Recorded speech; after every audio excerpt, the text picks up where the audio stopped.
Coronavirus, la pandemia. ¿Cuáles son los síntomas? ¿Cómo se transmite? ¿Qué puedo hacer para protegerme y prevenir la propagación de la enfermedad? Nuevo padecimiento que ha encendido las alarmas de los sistemas de salud.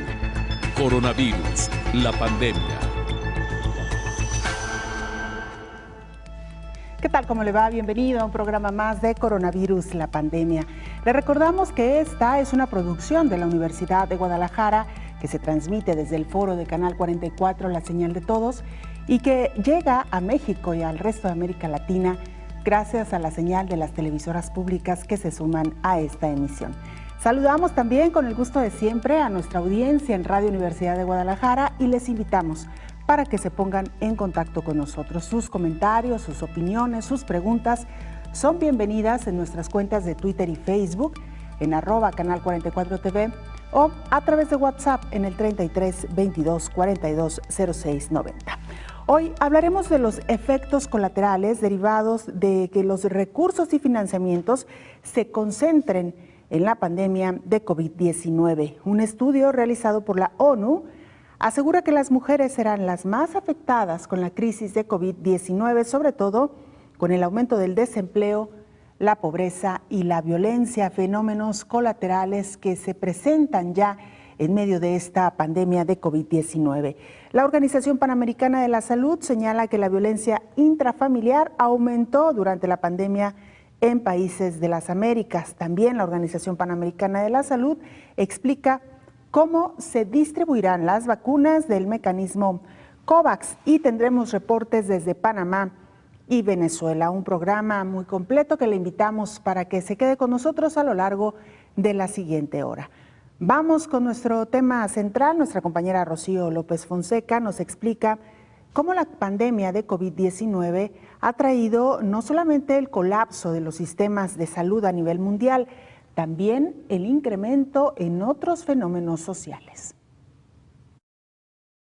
El Premio Nobel de Economía en 2013, el estadounidense Robert Shiller, advirtió que además de la pandemia por COVID-19, hay otras pandemias que se han desencadenado, como la violencia intrafamiliar, las crisis de salud mental y, por supuesto, la económica. El economista habló de la realización de una encuesta en donde se le preguntó a la población sobre la probabilidad de que se produjera una caída del mercado como la Gran Depresión de 1929, y la gente respondió que estaba muy preocupada por una caída bursátil, basándose en eventos históricos que son raros. La gente tiene una inclinación natural a exagerar el riesgo y se constató que después de eventos negativos como un terremoto, se acelera la tendencia al miedo de un colapso financiero. La pandemia es un perfecto ejemplo de heurística de la afectividad. Para la mayoría, es un evento relacionado con quedarse en casa por el miedo a una enfermedad que ha matado a mucha gente, explica el especialista. Este fenómeno es más poderoso que un terremoto en el sentido de generar preocupación y ansiedad de la gente, y esa ansiedad puede durar mucho tiempo. La intensidad de la reacción frente a la crisis de COVID-19 es en parte lógica. Muchos países han implementado políticas para quedarse en casa o cuarentenas, lo que ha provocado directamente una caída en la economía local que afecta directamente a los individuos. Eso es una causa real que afecta a la economía, informó Rocío López Fonseca. El informe diario de la Organización Mundial de la Salud nos lo presenta nuestro compañero Juan Carlos Molero. Él es corresponsal de la agencia EFE en Ginebra, Suiza. Juan Carlos, te escuchamos. Adelante con la información. Hola, ¿qué tal? Buenos días, Belén, y también a todo el auditorio del Canal 44. Los casos de COVID-19 confirmados mediante pruebas de laboratorio y comunicados por los países a la Organización Mundial de la Salud están a punto de llegar ya a los 22 millones de personas. En 24 horas, la base de datos de la organización ha registrado más de 213.000 nuevos casos, con cerca de 776.000 muertos. América representa más de la mitad de esos casos confirmados globales y casi el 75% de fallecimientos al no invertir más en test, aislamiento y rastreo de contactos.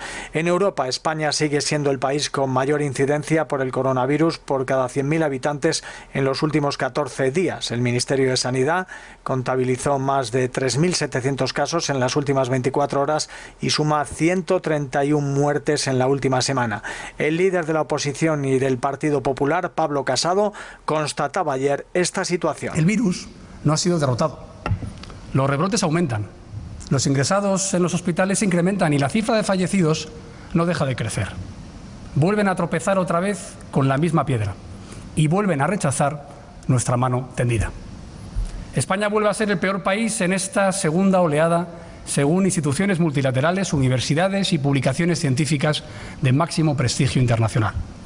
Desde el Partido Popular exigimos al Gobierno que cumpla con las responsabilidades que tiene asignada por la legislación sanitaria en vigor y que coordine al conjunto de administraciones, no que se lave las manos. Preocupa también en muchos países europeos la situación por la cercanía de las fechas del regreso a los colegios, que en Alemania se está desarrollando con cierta normalidad, y eso que los casos suben también en el país germano, con 1.700 nuevos contagios en el último día, el número más alto desde abril.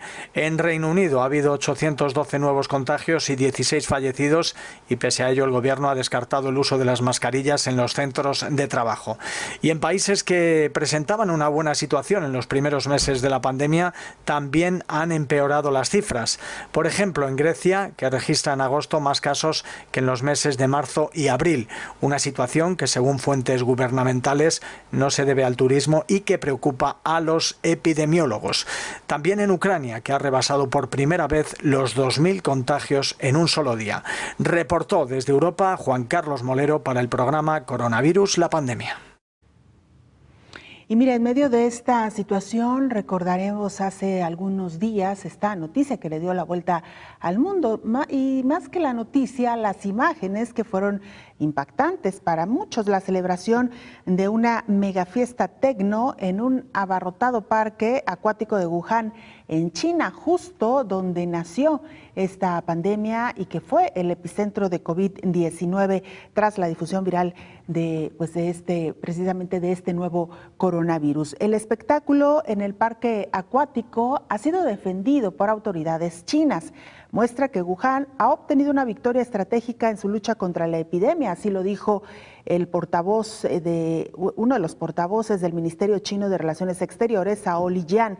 Fotos y videos de la agencia AFP que mostraban a cientos de personas en traje de baño, bailando uno al lado del otro al ritmo de la música electrónica y sin mascarilla, fueron muy compartidos en las redes sociales. Las imágenes del parque acuático Maya Beach, tomadas el fin de semana, generaron asombro e incomprensión de muchos internautas en Europa, Estados Unidos y América, donde el coronavirus sigue dejando numerosas víctimas. El video de AFP acumula ya más de 16 millones de visitas y, sin embargo, a pesar del asombro y de la inquietud que ha generado esta situación, el gobierno chino, a través de este portavoz, defiende lo ocurrido precisamente ahí en este parque acuático. Y miren, en torno a lo que estaremos hablando el día de hoy, Argentina, Colombia y México reportaron un incremento de llamadas para denunciar violencia durante la pandemia.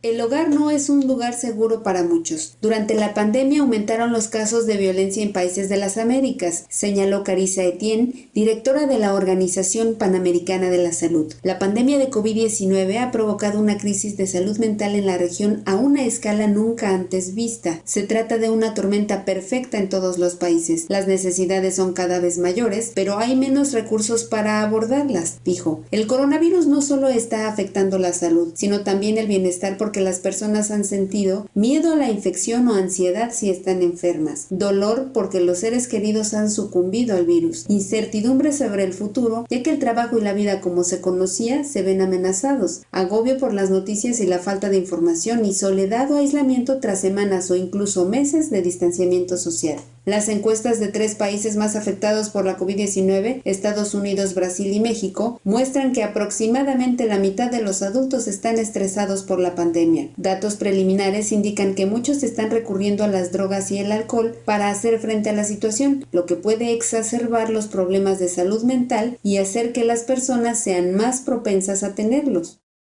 El hogar ya no es un lugar seguro para muchos. Por ejemplo, en Argentina, las llamadas a una línea telefónica directa en contra de la violencia hacia la mujer aumentaron 1/3, y en Colombia las llamadas sobre violencia familiar a una línea telefónica directa se multiplicaron al comienzo de la pandemia, y al mismo tiempo en México las llamadas por emergencias debido a incidentes de violencia contra la mujer aumentaron más de un 50% en el primer trimestre en comparación con el año pasado. Por ello, exhortó a los países de la región a expandir los servicios de salud mental e invertir en ellos, actuar de manera innovadora y trabajar para terminar con el estigma que rodea a la salud mental, informó Elizabeth Ortiz. Todos estos fenómenos que le hemos venido comentando también a lo largo de este programa y que ha dejado precisamente esta pandemia. Y para hablar de este y otros temas, como siempre, es un gusto saludar y recibir en este espacio al doctor Héctor Raúl Pérez Gómez, infectólogo. Doctor, ¿cómo le va? Bienvenido. Belén, buen día, qué gusto saludarte. Igualmente, doctor, hemos hablado ya cómo esta pandemia ha generado no solamente un colapso en los sistemas de salud y en los sistemas financieros, también ha cimbrado las estructuras de los hogares, de las familias, de las personas, doctor. Sí, el impacto social ha sido muy grande. Escuchábamos ahorita el reportaje de Elizabeth Ortiz, muy interesante en cuanto a el impacto a la salud mental, el impacto en términos de violencia intrafamiliar. De igual manera, cómo familias que en su momento tenían disfunción han llegado a extremos de disolución. Lamentablemente se ha incrementado aproximadamente un 20% la violencia intrafamiliar en promedio, y esta predominantemente entre cónyuges y por supuesto también otro fenómeno que es muy lamentable hacia los menores, hacia los niños. Posiblemente el confinamiento, la reducción en la dinámica social de convivencia, pues ha generado ese fenómeno, y es algo a lo que hay que dedicarle muchísima atención, porque si bien la mayor parte de países lo han advertido de forma oportuna, pero también es cierto que se ha dedicado mucha más atención al aspecto epidemiológico y médico, estrictamente hablando a los asuntos de salud física de los pacientes con COVID, y un poco menos a todo lo que ha sido el impacto social generado por la pandemia. Estos serán fenómenos sociales, doctor, que ya se están registrando, como lo hemos comentado, pero que seguramente veremos de una manera mucho más clara conforme vaya avanzando esta pandemia y, como usted mismo lo ha dicho, conforme la emergencia de atender los contagios y las muertes vaya poco a poco atenuando, una vez que se tenga una vacuna, una vez que se tenga un fármaco, una vez que se encuentre la manera de controlar el contagio masivo, doctor. Sí, definitivamente, porque el impacto social y además el impacto a la salud mental han estado derivados de dos principales factores. El primero de ellos es el temor por la enfermedad, pero el segundo de ellos es multifactorial. Incluye el impacto económico que han tenido las familias de manera directa, frecuentemente la pérdida del empleo.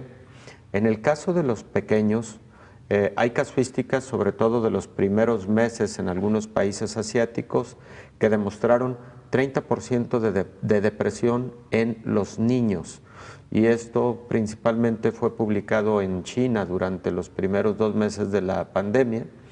Y por otro lado, Belén, hay un asunto muy importante que incluso la Organización Mundial de la Salud lo señaló hace aproximadamente 2 meses con mucha puntualidad y fue muy enfática, señalando que se estaba posiblemente reduciendo en un 30% la atención a enfermedades tradicionales o enfermedades que venía atendiendo el sector salud de todos los países. Con esto vamos a regresar después de la pausa, doctor. Le invitamos también a usted para que permanezca con nosotros. Vamos a una pausa, es breve y volvemos.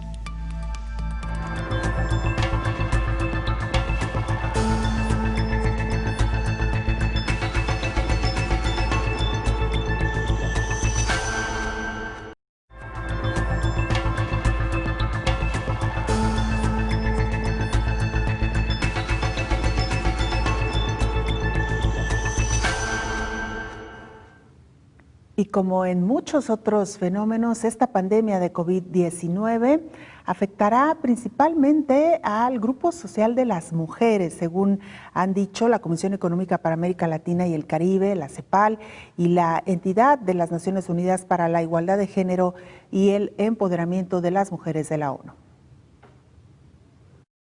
La lucha por sobrevivir se ha convertido hoy por hoy en una prioridad ante la pandemia por el nuevo coronavirus y ha traído consigo otras graves pandemias como la económica, la mental, la de violencia intrafamiliar y de género. Las mujeres en América Latina y el Caribe son afectadas de manera desproporcionada por las consecuencias de la crisis del COVID-19, sobre todo por el aumento del desempleo, la pobreza y la sobrecarga de cuidados, reveló un nuevo documento publicado por la Comisión Económica de la ONU para la región y ONU Mujeres. Según la CEPAL, la tasa de pobreza de las mujeres aumentaría este año a 37.4%, un 22% más que en 2019. En total, alrededor de 118 millones de mujeres en la región se encontrarán en situación de pobreza. El desempleo femenino también aumentará en un 6%, llegando a un total del 15.2% de las mujeres latinoamericanas. La secretaria ejecutiva de la Comisión, Alicia Bárcena, resaltó en la presentación del documento que además la sobrecarga de trabajo no remunerado recae sobre las mujeres, lo que representa un gran obstáculo para su autonomía. En la región, las mujeres dedican más del triple del tiempo a ese tipo de cuidados que los hombres. El documento propone reforzar el financiamiento de políticas para las mujeres durante la pandemia, invertir en la economía del cuidado, redistribuir las responsabilidades de la casa e hijos y expandir la cobertura de programas de empleo y protección social para garantizar que los derechos de todas las mujeres, incluidas aquellas que son parte de minorías, sean respetados, informó Rocío López Fonseca. Doctor, este documento y esta reflexión que hacen tanto la CEPAL como la ONU a través de esta entidad que se dedica a la igualdad de género y el empoderamiento de las mujeres nos refleja lo que pasa solamente con un grupo, porque evidentemente hablaremos también de lo que sucede con los hombres, con los adultos mayores, con los niños, es decir, con los diferentes grupos sociales, pero en el caso específico de las mujeres, y como lo ha referido estas instancias, resulta que casi siempre las mujeres son las más perjudicadas en diferentes sentidos, ¿no? Estamos hablando del empobrecimiento, porque muchas de ellas se han quedado sin empleo, pero siguen trabajando en casa, donde recae en ellas la principal responsabilidad del cuidado, ya sea de los adultos mayores o de los niños, el hogar, el quehacer doméstico, la comida, en fin, una serie de actividades que mantienen a las mujeres pues, en situaciones complicadas, doctor. Claro, es un documento muy interesante, CEPAL, ONU Mujeres, lo revisé en días pasados y Belén refleja una realidad, efectivamente, que sigue habiendo inequidad. Probablemente se ha ido reduciendo esa brecha, pero sigue habiéndola, y particularmente contra la mujer. Lo has señalado tú con mucha puntualidad. Qué buen reportaje el de Rocío, cuando se identifica que efectivamente cuando hablamos de pérdida de empleo son las mujeres las que principalmente lo han sufrido. De suyo, y antes de todo esto, las mujeres lamentablemente tienen menos remuneración ante circunstancias similares de trabajo, lo cual es inequidad. Tercero, cómo a las mujeres efectivamente se les carga la mayor parte de atención para el cuidado de adultos mayores, por ejemplo, o de los pequeños. Y pues la parte que considero muy lamentable, que es la relativa a la violencia, que como hemos comentado, sobre todo más acentuada en algunas regiones, como el caso de América Latina, el caso de África, en donde la violencia a las mujeres se ha incrementado, insisto, en algunos reportes hasta en un 25%, y esta situación es a todas luces lamentable, ¿no? Impacto social profundizado y particularmente para el caso de las mujeres. Y en este punto en específico, doctor, el fenómeno se detectó en una etapa muy temprana de la pandemia, al menos aquí en México, donde la violencia intrafamiliar registra índices muy altos. Y ni hablemos de los feminicidios, que se ha convertido también, yo diría que en otra pandemia en nuestro país.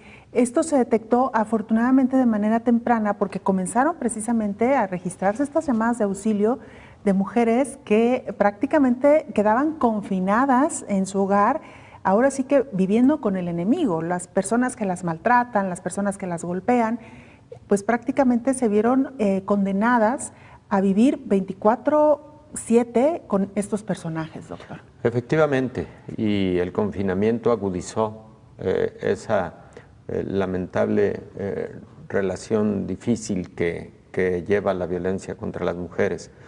Pues creo que será algo a lo que hay que seguir brindando toda la atención, que se incremente en particular la cultura de la denuncia y que desde el propio ámbito familiar, la cultura de la denuncia se dé sin temor, porque hay ocasiones que lamentablemente las mujeres temen a denunciar o temen otros integrantes de la familia, sobre todo en familias extensas, extendidas, o a veces incluso los y las vecinas que conocen de la situación. Sé lo complejo que es, pero la cultura de la denuncia es fundamental.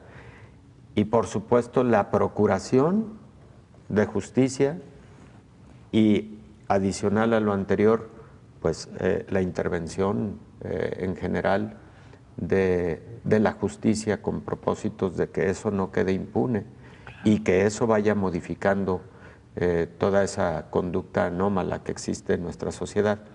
Y bueno, pues qué decir que desde mucho antes, en las etapas formativas, en las etapas educativas, pues la cultura de la equidad de género se dé en altos niveles, ¿no? Como una gran prioridad de equidad social. Claro, y doctor, el apoyo otra vez económico, financiero a estas instancias que están obligadas a ayudar a estas mujeres, los albergues, que sean albergues suficientes, con personal profesional, que puedan realmente acogerlas, porque muchas de estas mujeres no tienen muchas veces en dónde refugiarse, y más que un refugio, encontrar ese apoyo emocional, incluso hasta psicológico, que se requiere cuando han vivido situaciones de este tipo. Y me gustaría, hablando de emociones, doctor, reparar un poquito en lo que muchas mujeres, y seguramente muchos hombres también, porque hay que decirlo, hay padres que son muy comprometidos y que ayudan en la formación de los hijos,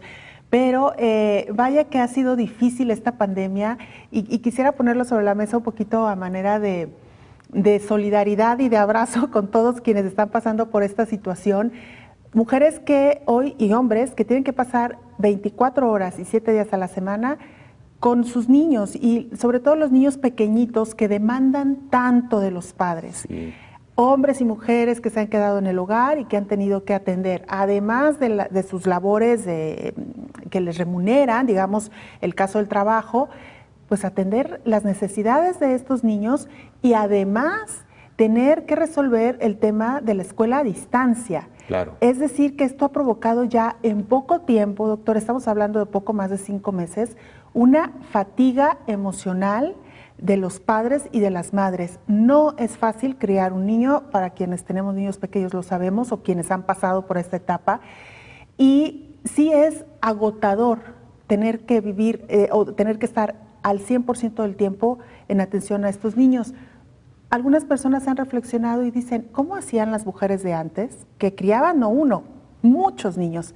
Pero también yo he pensado, doctor, que las condiciones de antes eran distintas. Sí. Antes no teníamos esta aprehensión de que nuestros hijos no salieran del hogar por miedo a que le sucediera algo. Antes un niño podría salir a la calle y pasar algún tiempo jugando con los vecinos, podía irse a un parque cercano y no pasaba absolutamente nada. O estaba el cuidado de los hermanos mayores. Hoy estos fenómenos ya no existen. Los niños solos en la calle no es posible tenerlos y muchas veces no se tiene al hermano mayor o a los hermanos mayores que estén al pendiente de él mientras la madre o el padre resuelven las otras necesidades. Efectivamente, cambió el tiempo, sobre todo en términos de seguridad, pero además, Belén, la manutención de un hogar y la manutención de una dinámica educativa, competitiva para el futuro, etcétera, también tiene costos mucho más altos en la actualidad que en el pasado. Hoy se visualiza a el hijo competitivo en términos educativos, etcétera, y frecuentemente los dos, madre y padre, tienen que trabajar para que se generen esas condiciones. Hay que decirlo con toda claridad. Estamos viviendo un mundo global que por lo tanto es muy competitivo, que por lo tanto demanda de más saberes y competencias de los hijos y a veces el tema de lograr ese tipo de educación integral y competitiva puede costar más. También hay que comentar que el que la pareja tenga que trabajar para lograr ciertos estándares dignos de vida, posiblemente no era una necesidad en otro tiempo. Entonces, todo eso ha cambiado y efectivamente agrega tú a todo el escenario que has puesto al hecho de que frecuentemente hay que cuidar también al adulto mayor que vive en casa o a los adultos mayores, a los padres, a los abuelos, lo cual, qué bueno, qué importante es brindarles la atención, pero también demanda de mucha más entrega, dedicación, y eso también es agotador. Así es, doctor, ha pasado, lo decíamos, apenas poco más de 5 meses, y para muchos esto ha sido, bueno, como si hubieran pasado años por la tensión constante en la que hemos estado viviendo. Vamos a hacer una pausa, doctor. Regresamos con mucho más del tema. Sus comentarios y opiniones son bienvenidos en @canal44tv en Twitter y Facebook o en WhatsApp en el 33 22 42 0690. Volvemos.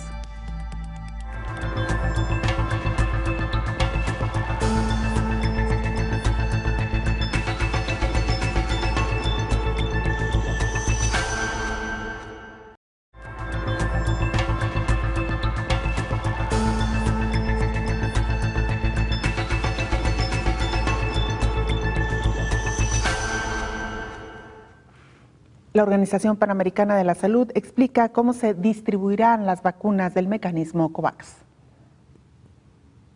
¿Sabes por qué la Organización Mundial de la Salud estimó que la vacunación inicial sería de al menos el 20% de la población contra la COVID-19? Cuauhtémoc Ruiz Matus, jefe de la Unidad de Inmunización Integral de la Familia de la Organización Panamericana de la Salud, explicó que ese porcentaje se determinó con base en disminuir la mortalidad. Entonces, la opción es vacunar a adultos de alto riesgo, mayores de 65 años y con una comorbilidad que los ponga en riesgo. Además, el criterio es mantener funcionando la primera línea de los servicios de salud. Así, habría que inmunizar también al personal médico. De ahí salió la estimación del 20% de la población a los países que estén en el mecanismo COVAX. Una vez que se cubra 20% para todos los países, iniciará la segunda fase.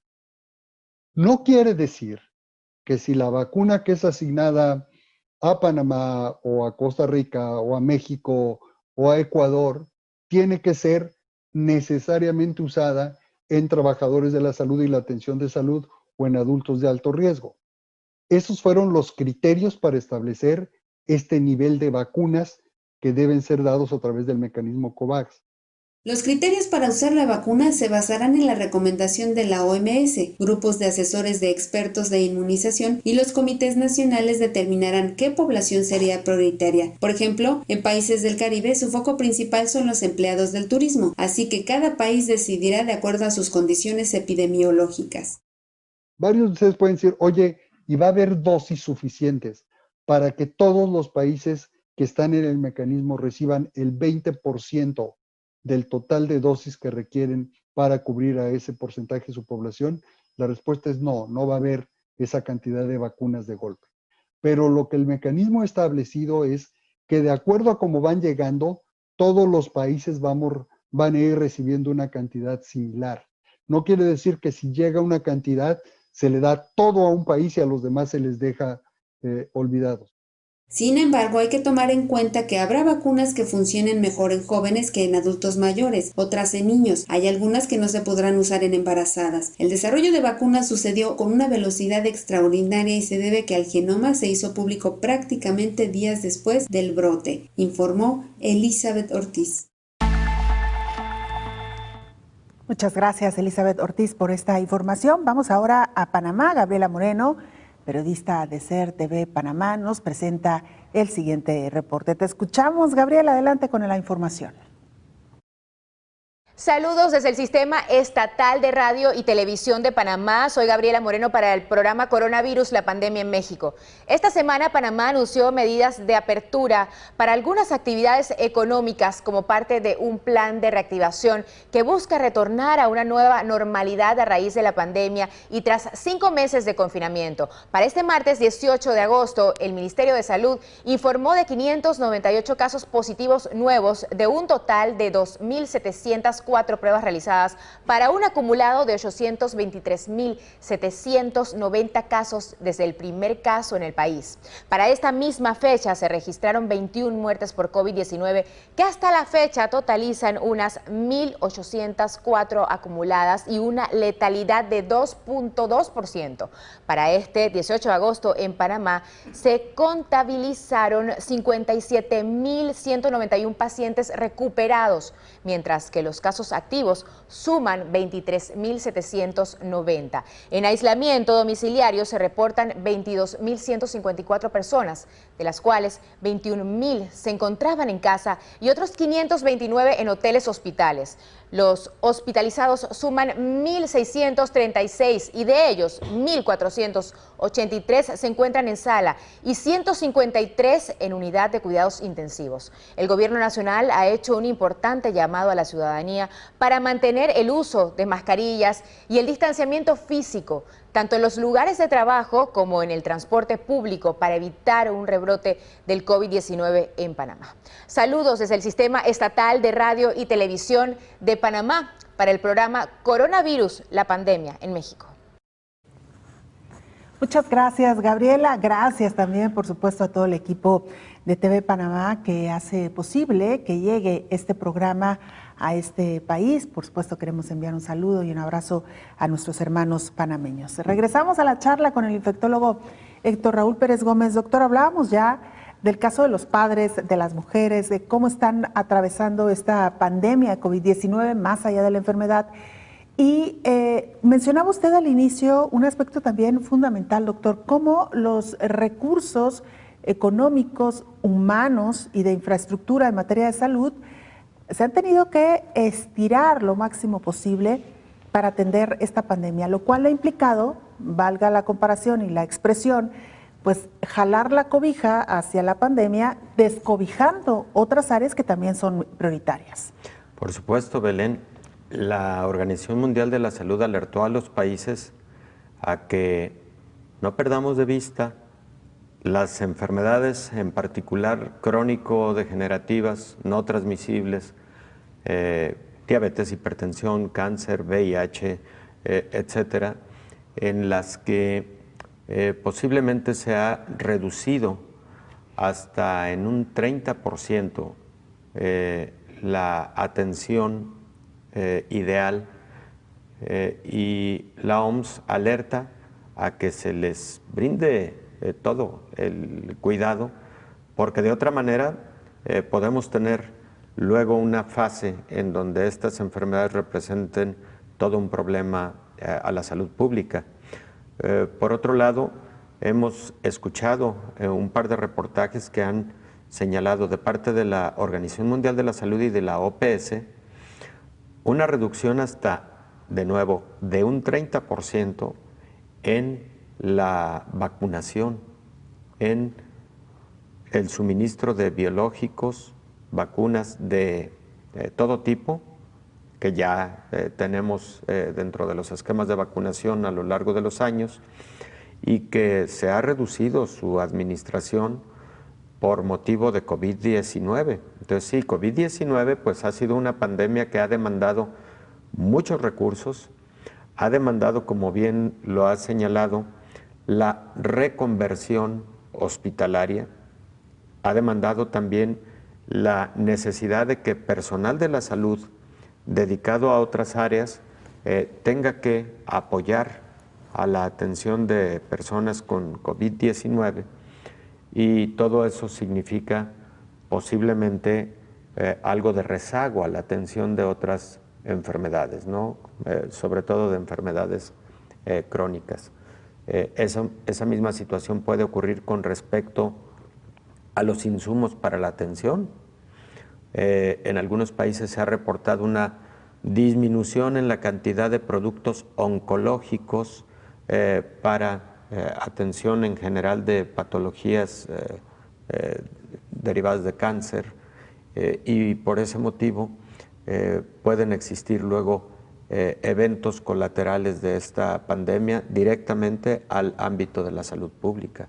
Claro. Y doctor, sabemos que los recursos en materia de salud casi que en ningún país sobran. Por el contrario, antes de la pandemia ya de por sí eran insuficientes. Así es. Esto significa, doctor, que ahora sí que hemos tenido que administrar la pobreza, y no es que se haya, es decir, cuando un hospital se ha transformado para la atención de COVID, pues no quiere decir que se creó ex profeso para eso, salvo en países como China, donde veíamos ya la construcción de un hospital en unos cuantos días, ¿no? Pero en el caso de los países de América Latina en general, se han tenido que desocupar áreas y esas áreas trasladarlas a otros sitios donde también ya están a tope. Efectivamente, pero recordemos que aproximadamente el 7% de todos los pacientes con COVID son pacientes críticos, que no solamente necesitan una cama de hospital y cuidados generales, sino también intubación endotraqueal y cuidados intensivos. Una cama de cuidados intensivos cuesta, la atención evidentemente, me refiero a la atención, alrededor de 10 veces más que una cama general de hospital. Entonces, Belén, esto ha dejado al descubierto crudezas que lamentablemente existen en los sistemas de salud de muchos países, y para decirlo con toda claridad, efectivamente, el presupuesto destinado a salud es insuficiente en una gran cantidad de países, sobre todo para la atención de nivel hospitalario y de alta especialidad. Número 2, el personal de la salud, lo comentábamos aquí, en general se considera en la mayor parte de países de América Latina insuficiente para la demanda asistencial en todos los niveles de atención. Primer nivel, que es prevención, promoción de la salud, educación para la salud, etcétera. El siguiente nivel, que es la atención de enfermedades, ya sea enfermedades generales o de alta especialidad, que es el tercer nivel de atención. Entonces, por otro lado, y finalmente equipamiento e insumos para la salud que frecuentemente se tienen que importar de los principales países desarrolladores y productores, y que eso hace que los costos sean mucho mayores. Entonces, tenemos que, de una vez por todas, aprender que es fundamental el destino, el destinar presupuestos suficientes, pero también el gasto responsable, y particularmente el que cada peso, cada centavo se destine exactamente para la adecuada, completa y de calidad atención a la salud. Doctor, antes de irnos a la pausa, quisiera poner sobre la mesa otro tema que también ha resultado bastante complejo, y me refiero al de los ámbitos laborales, las personas que tienen que regresar a trabajar y que algunas de ellas ya cursaron la enfermedad, otras no, y cómo lo está resolviendo las diferentes empresas desde el punto de vista laboral, doctor. Qué importante, Belén, qué importante. Tú me dices si ya en este momento... Vamos sí. dando la introducción, tenemos todavía unos minutos para hablar sobre esto. Perfecto. Doctor. Fíjate, Belén, al menos en México ha ocurrido este fenómeno. El paciente ha tenido COVID, el paciente evidentemente dejó de laborar en el momento en que tuvo diagnóstico o en el momento en que se identificó que es un caso que fue un caso sospechoso de COVID porque tuvo contacto con alguien diagnosticado con COVID. Bueno, de acuerdo. Dejó de laborar y viene la definición de en qué momento se tiene que reincorporar a labores.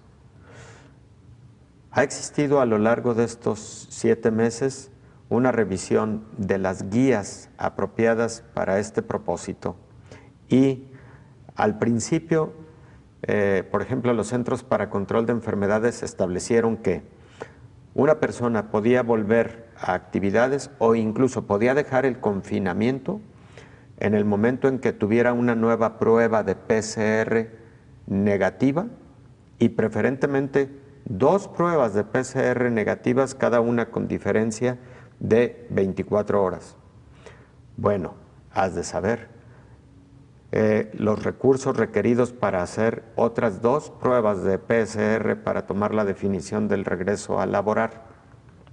Pero la gran sorpresa fue que después de un periodo, por ejemplo, de 15 días de una enfermedad leve, las personas volvían a tener una PCR de exudado nasofaríngeo positiva. Otros 10 días, nueva PCR y de nuevo positiva. 10 días más y así sucesivamente hubo personas en quienes todavía a los 3 meses se detectó positiva una PCR de exudado nasofaríngeo. Afortunadamente, los estudios demostraron, científicos perfectamente bien diseñados y controlados, demostraron que la mayor parte de esas PCRs no fueron equivalente a que el paciente fuera todavía transmisor de la enfermedad.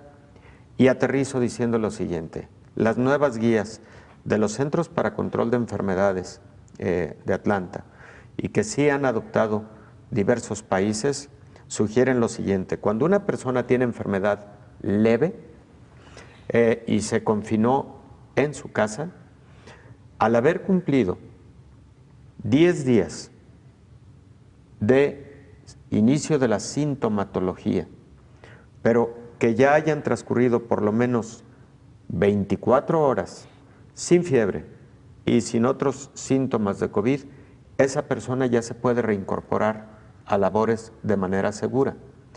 No es igual para quien tuvo un COVID grave. Ahí se requieren por lo menos 20 días y 48 horas libre de síntomas.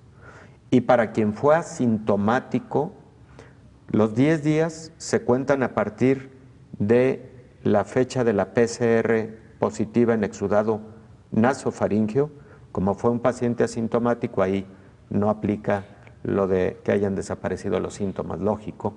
Entonces son 10 días y el paciente puede regresar a labores. Oiga, doctor, pero ¿hay que hacer una nueva PCR? No, la respuesta es precisamente no. Estas nuevas guías establecen que no habría necesidad. Hay una sola excepción: en las personas inmunosuprimidas, como los pacientes con VIH que no tienen buen control de la enfermedad, las personas que toman corticosteroides, las personas que tienen cáncer y están en quimioterapia, en ellos sí es mandatorio la realización de una nueva PCR de control antes de reingresar a actividades. Interesantísimo esta reflexión, doctor. Vamos a regresar, por supuesto, con más de este tema después de la pausa.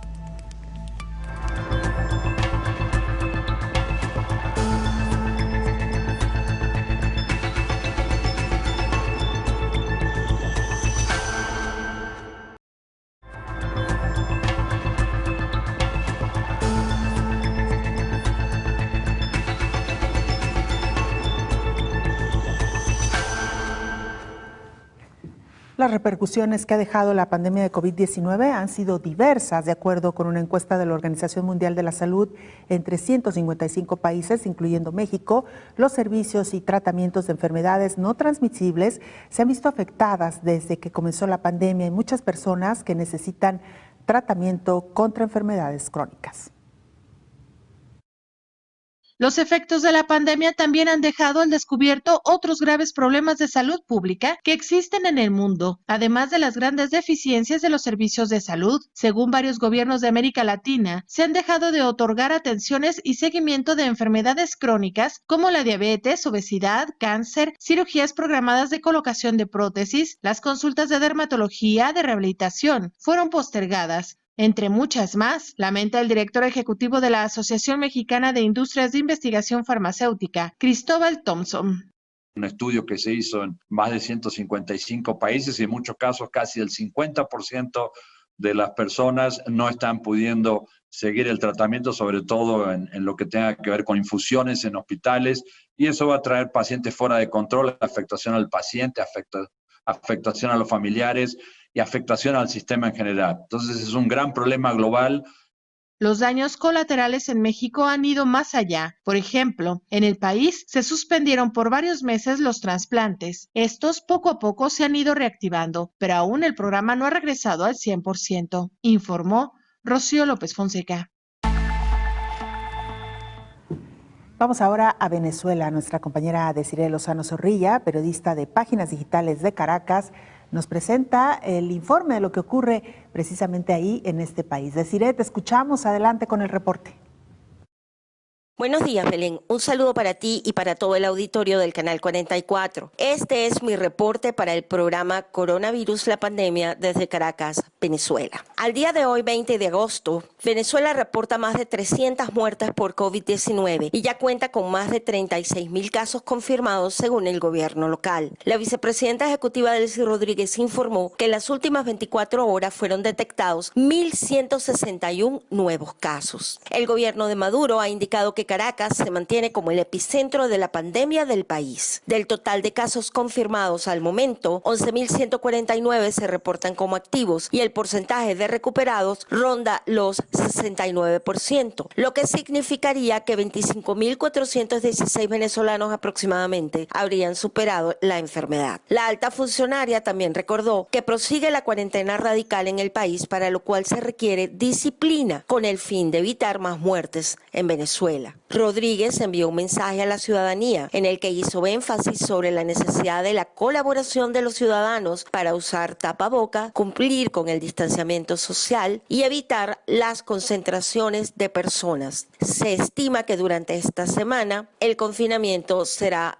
radical. Desde Caracas, Venezuela, informó para ustedes Desiree Lozano. Muchas gracias, Desiree, por esta información. Doctor, antes de irnos a la pausa, planteaba usted un escenario que está ocurriendo ya en los diferentes espacios laborales, en diferentes países, y el desconocimiento que existe por parte de los responsables de estas plantas productivas de esta guía que usted nos acaba de mencionar, porque, como efectivamente usted lo mencionaba, muchos de estos empleadores están pidiendo a los trabajadores que presenten una prueba de PCR actual para poder regresar al trabajo. Y sabemos que las pruebas de PCR, doctor, son caras, son poco accesibles y todavía más, deberíamos dejarlas para las personas que realmente las necesitan. Que están rumbo al diagnóstico, ¿verdad? Efectivamente, Belén.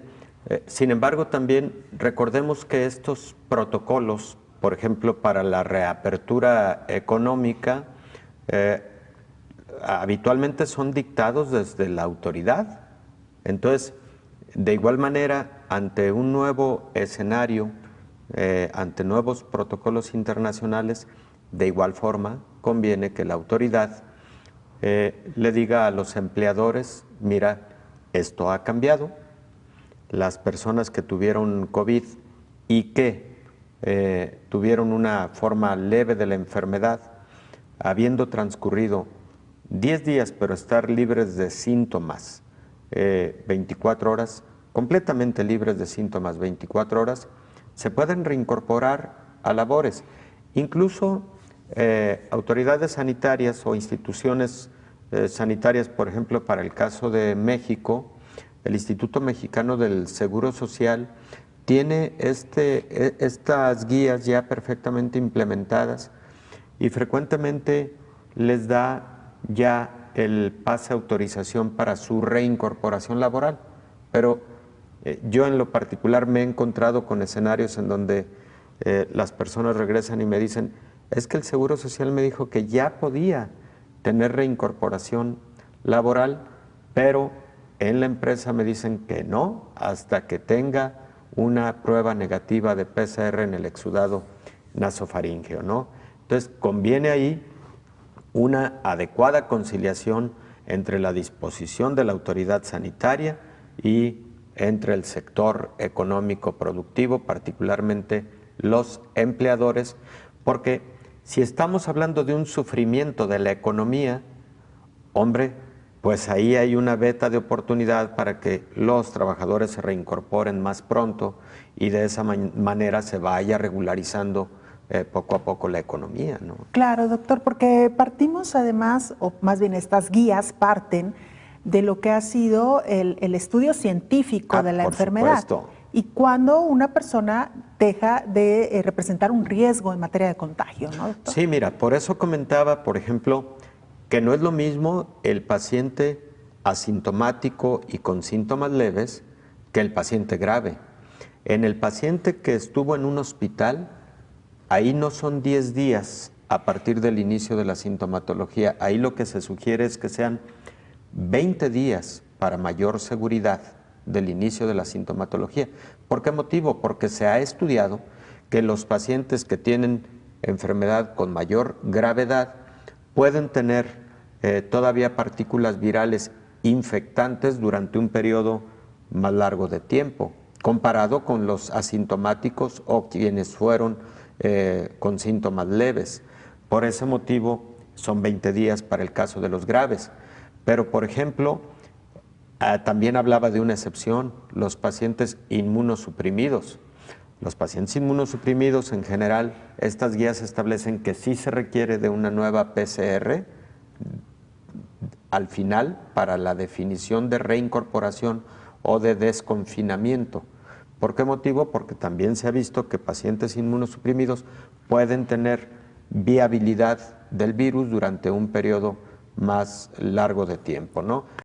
Esas guías están llevadas a cabo y publicadas con motivo de estudios científicos perfectamente llevados a cabo con propósitos de no poner en riesgo absolutamente a nadie.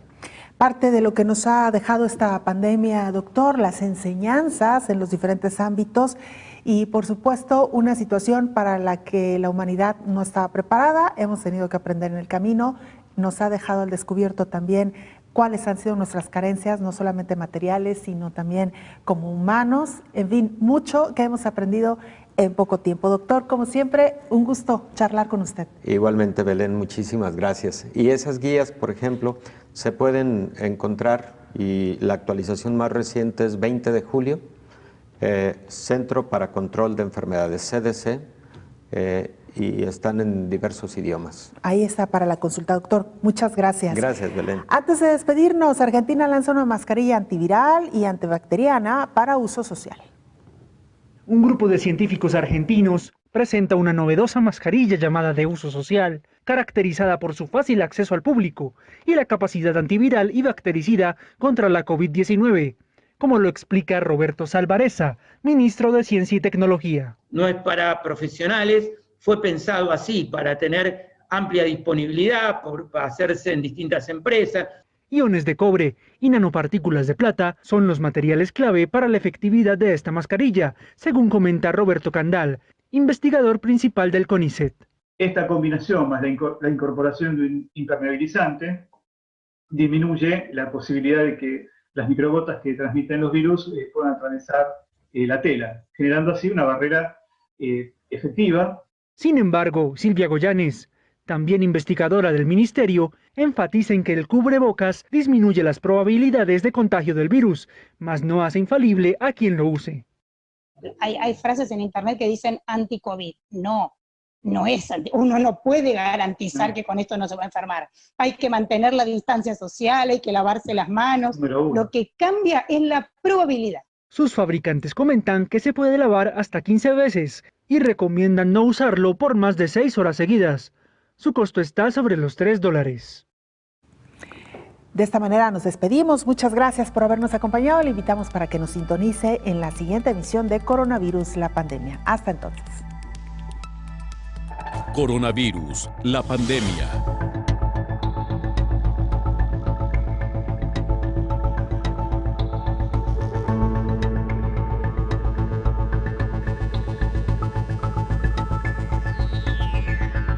Coronavirus, la pandemia.